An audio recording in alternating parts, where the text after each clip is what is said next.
వాళ్ళని పునాది చేసి ఎదగాలని, తరిమే వాళ్ళని హితులుగా తలచి ముందుకెళ్ళాలని,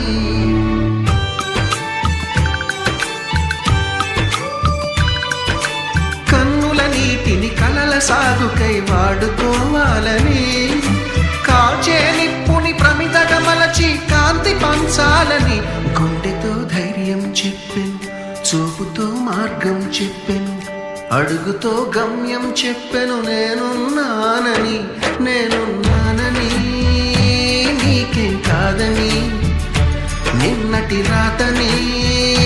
మార్చేస్తానని.